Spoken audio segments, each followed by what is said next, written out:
Good afternoon, boys. Today our topic is magnetism. Yes, ma'am.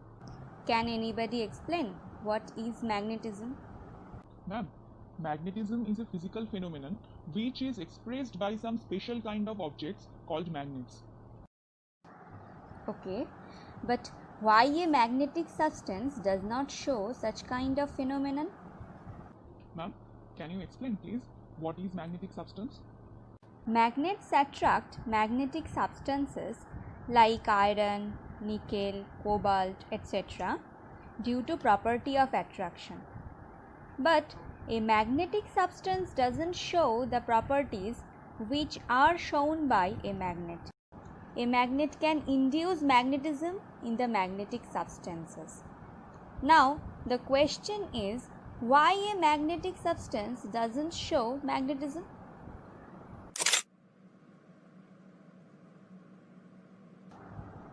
Ewing's molecular theory of magnetism explains this. If we break a magnet into two parts, each part becomes a magnet with a north pole at one end and a south pole at the other end.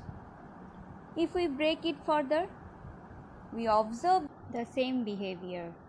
This will continue even if we break the magnet to its molecular level.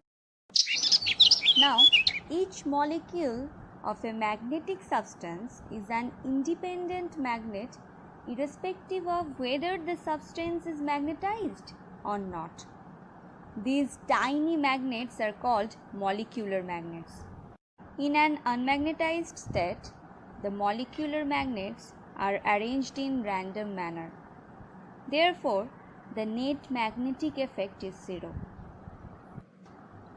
But in the magnetized state, these molecular magnets are arranged in an order. All the south poles are aligned in one direction and the north poles in the other direction. In this way, the magnetic substance becomes a strong magnet.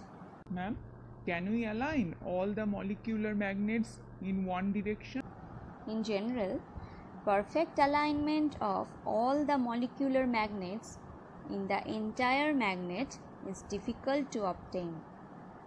When this condition is obtained, it is called point of saturation.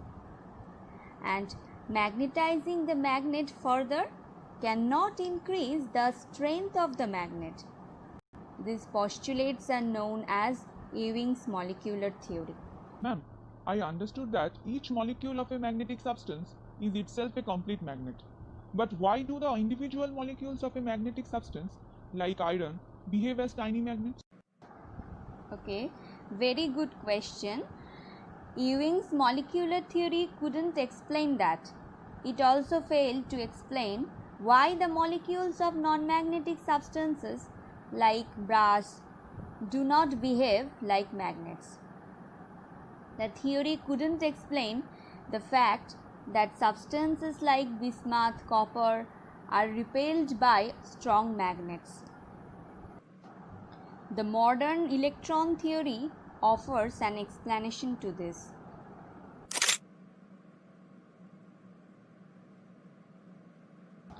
Now, a molecule consists of two or more atoms. Each atom consists of electrons, which revolve around the nucleus in orbits and rotate or spin about an axis.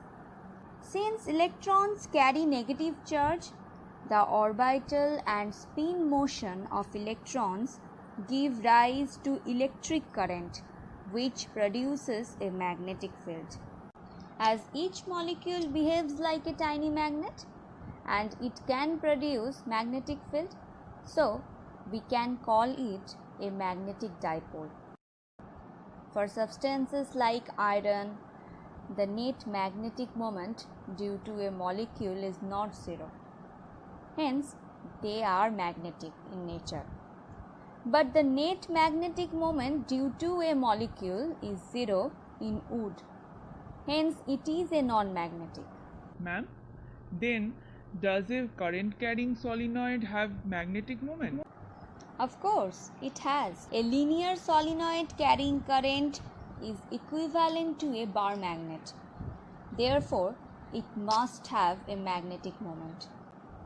Okay boys, in the next class we shall discuss more questions on the topic magnetism. Thank you, ma'am.